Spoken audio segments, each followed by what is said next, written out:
فاسألوا أهل الذكر إن كنتم لا تعلمون۔ السلام علیکم ورحمۃ اللہ وبرکاتہ۔ میں ہوں آپ کا میزبان حافظ محمد دانش۔ محترم سامعین و ناظرین، آپ کے سوالات کے جوابات کے لیے ہمارے ساتھ موجود ہیں مفتی احمد بن محمد ارشد خان صاحب۔ جی مفتی صاحب، مولانا خباب پالنپور سے معلوم کرتے ہیں، کیا احرام کی حالت میں سگریٹ پینے سے دم واجب ہو جاتا ہے یا نہیں؟ بسم اللہ الرحمن الرحیم، الحمد للہ وحدہ والصلاة والسلام علی من لا نبی بعدہ، اما بعد۔ جی ہاں، جب آدمی احرام کی حالت میں ہوتا ہے تو گویا وہ مسلسل ایک عبادت میں چل رہا ہے، اور عبادت کے دوران ایسے کام کرنا جو نامناسب ہوں اچھی بات نہیں ہے۔ اگر کوئی آدمی احرام کی حالت میں سگریٹ یا بیڑی یا گٹکا پان وغیرہ کھاتا ہے تو گرچہ اس کی وجہ سے کوئی دم وغیرہ تو واجب نہیں ہوگا، لیکن کراہت آ جاتی ہے جس کی وجہ سے ثواب میں کچھ نہ کچھ کمی واقع ہو جاتی ہے۔ اس لیے احرام کی حالت میں آدمی کو ان چیزوں سے پرہیز کرنا چاہیے۔ شاہ رخ خان کامنٹ باکس میں معلوم کرتے ہیں، منافق کسے کہتے ہیں، اس کی تعریف بتائیے۔ جی ہاں، منافق کہا جاتا ہے ایسے شخص کو جو ظاہری شکل و صورت کے لحاظ سے مسلمان بھی ہو اور ارکان اسلام کا پابند بھی ہو، لیکن در پردہ وہ کافر ہو اور اسلام کے بارے میں شک و شبہ میں مبتلا ہو، تو ایسا آدمی منافق کہلاتا ہے۔ قرآن مجید میں جن منافقین کا تذکرہ ہے وہ اسی قسم کے منافقین ہیں۔ یاد رکھنا چاہیے کہ منافق کی دو قسمیں ہیں۔ ایک تو ہوتا ہے منافق اعتقادی۔ منافق اعتقادی کہا جاتا ہے جو آدمی ظاہری شکل و صورت کے لحاظ سے مسلمان نظر آتا ہو، ارکان اسلام کا بھی پابند ہو، نماز بھی پڑھتا ہو، مسلمانوں کو دکھانے کے لیے روزہ بھی رکھ لیتا ہو، لیکن در پردہ اور خفیہ طور پر وہ کافر ہی ہو، تو ایسا آدمی منافق اعتقادی کہلاتا ہے۔ قرآن مجید میں اسی منافق اعتقادی کا تذکرہ ہے۔ اور دوسرا منافق ہے منافق عملی، یعنی اپنے اعتقادات کے لحاظ سے، عقائد کے لحاظ سے وہ آدمی پکا سچا مسلمان ہے، لیکن اس کے اندر ظاہری صفات وہ ہیں جو اللہ کے رسول صلی اللہ علیہ وسلم نے منافقین کی نشانیاں اور علامت بیان کی ہیں۔ مثال کے طور پر جھوٹ بولنا، وعدہ خلافی کرنا، امانت میں خیانت کرنا۔ ایسا آدمی وہ منافق تو نہیں ہے جس منافق کا قرآن مجید میں تذکرہ ہے، لیکن ایسا آدمی بھی بہرحال گناہ کبیرہ کا ارتکاب کر رہا ہے۔ کافر تو ایسا آدمی نہیں ہوگا، لیکن گناہ کبیرہ کا ارتکاب کرنے کی وجہ سے گناہ میں مبتلا ہوگا۔ اللہ تبارک و تعالیٰ نے منافق اعتقادی کی جن کا تذکرہ پہلی قسم میں کیا گیا، ان کے لیے سخت ترین وعید قرآن مجید میں بیان فرمائی ہے۔ 5ویں پارے کے آخری رکوع میں اللہ تبارک و تعالیٰ فرماتے ہیں، ان المنافقین فی الدرک الاسفل من النار، کہ منافقین یہ جہنم کے سب سے نچلے طبقے میں ہوں گے۔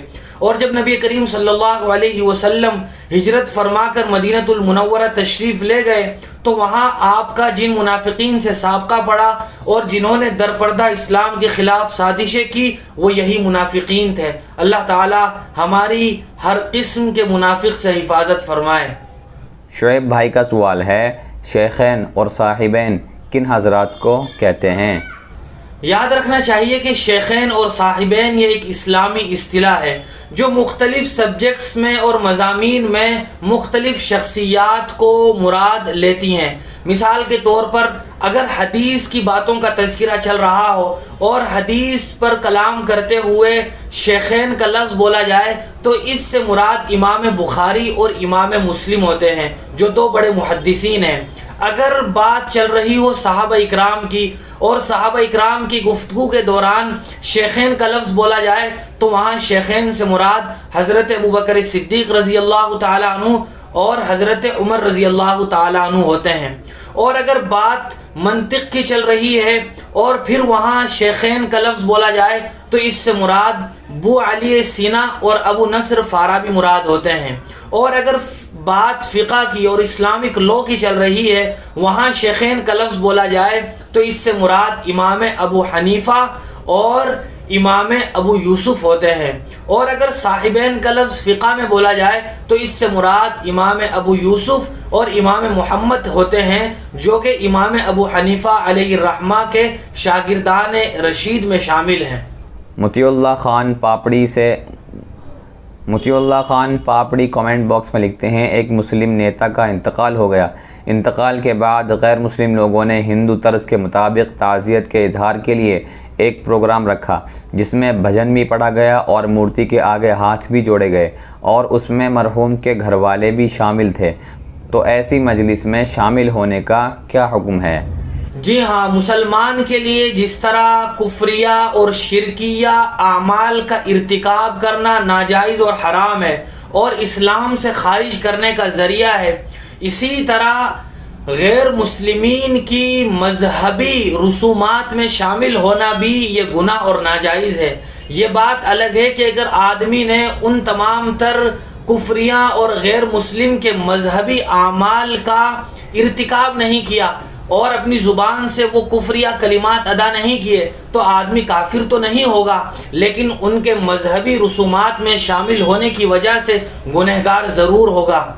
موجودہ جو سوال ہے اور مذکورہ سوال جو پوچھا جا رہا ہے، اس میں بھی گرچہ مسلمانوں نے اس میں اپنی زبان سے کوئی کفریہ کلمہ نہیں بولا اور اپنے ہاتھ سے کوئی دیا نہیں جلایا، کوئی اسی طرح کوئی دوسرا عمل نہیں کیا، تو گرچہ وہ کافر تو نہیں ہوا لیکن گنہگار ضرور ہوا۔ ان کے شرکت کی وجہ سے گویا تائید دوسرے لوگوں کو مل رہی ہے کہ گویا یہ کام اسلام میں جائز ہوگا۔ یہی وجہ ہے کہ اگر کسی غیر مسلم کا انتقال ہو جائے تو ہم اس کی تعزیت کر سکتے ہیں، اس کے لیے تسلی کے کلمات بول سکتے ہیں، لیکن ہم ان کے مذہبی کاموں میں شامل نہیں ہو سکتے۔ لہٰذا جو آدمی ایسے پروگرام میں شامل ہوئے ہیں ان کو اپنے اس عمل سے توبہ اور استغفار کرنی چاہیے۔ اواب احمد کمنٹ باکس میں معلوم کرتے ہیں ہاتھ میں پاؤں میں دھاگہ باندھنا کیسا ہے؟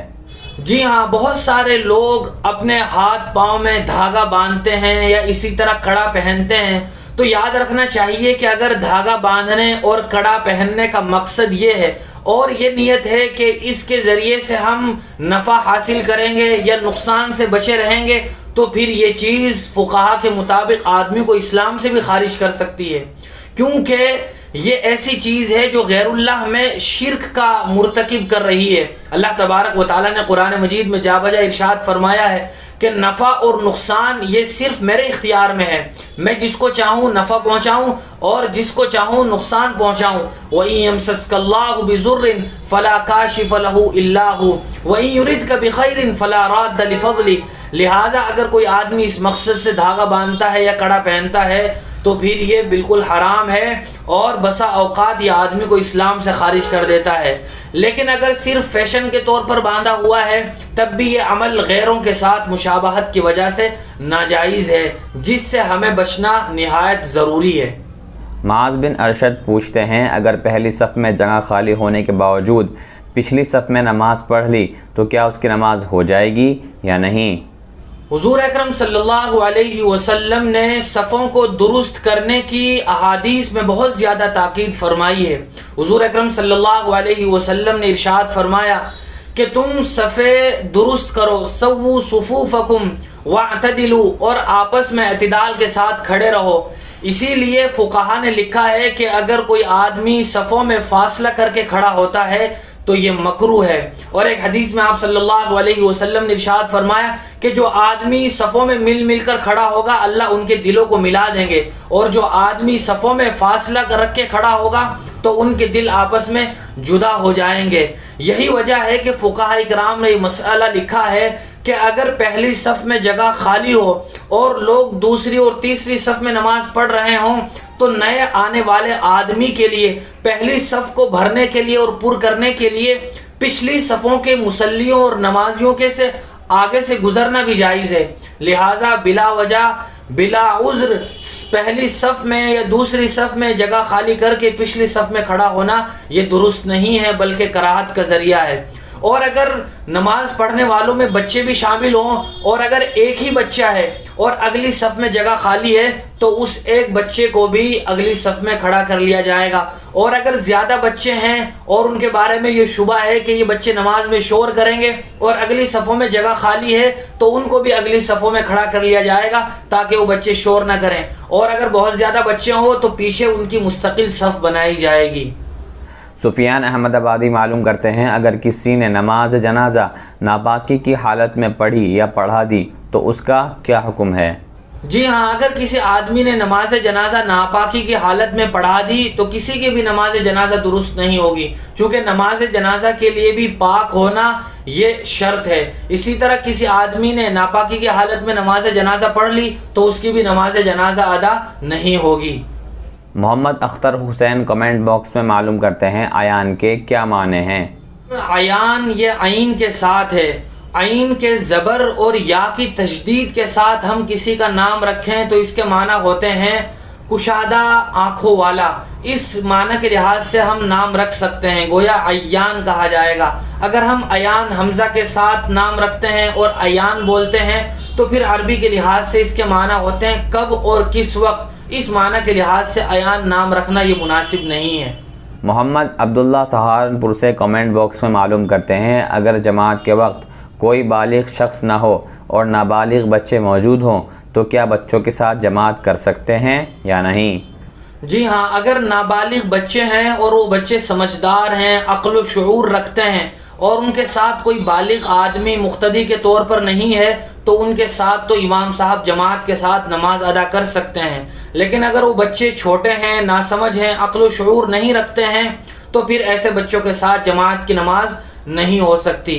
اور جہاں تک تعلق ہے جمعہ کی نماز کا، تو جمعہ کی نماز کے لیے تو امام صاحب کے علاوہ 3 بالغ مقتدیوں کا ہونا کم از کم شرط ہے۔ اگر 3 سے کم بالغ مقتدی ہیں تو پھر جمعہ کی نماز جماعت کے ساتھ نہیں ہو سکتی۔ محترم سامعین و ناظرین، گزشتہ روز جو آپ سے سوال پوچھا گیا تھا کہ غزوہ بدر کی جنگ کس سن ہجری میں پیش آئی تھی، تو صحیح جواب ہے سن 2 ہجری میں ماہ رمضان میں۔ جنہوں نے صحیح جواب ہم تک پہنچائے ہیں ان کے نام آپ کے سامنے پیش ہیں۔ معین الاسلام محمد عامر لہواڑی میوات، فراہیم حسینی، ارشد علی بٹلہ ہاؤس، سفیان احمد آبادی، آداب احمد کانپور، ولی الرحمن وستوی۔ اور آج کا سوال آپ کے لیے یہ ہے کہ ابو جہل کون سی جنگ میں قتل ہوا تھا اور کس نے اس کی گردن کاٹی تھی؟ جواب ہمارے کامنٹ باکس میں ضرور دیں۔ صحیح جواب دینے والوں کے نام آئندہ ویڈیو میں بتائے جائیں گے۔ اسی طرح کی مزید مسائل کی جانکاری کے لیے آپ اپنا سوال ہمارے کامنٹ باکس میں لکھیں۔ ہمارے دار ارقم یوٹیوب چینل کو سبسکرائب کریں، ویڈیو کی نوٹیفیکیشن کے لیے بیل آئیکن کو دبائیں، ویڈیو کو لائک کریں، صدقہ جاریہ کے لیے اس ویڈیو کو شیئر بھی کریں، اور اسی طرح اپنے سوال اور جواب ہم تک پہنچاتے رہیں۔ جزاک اللہ۔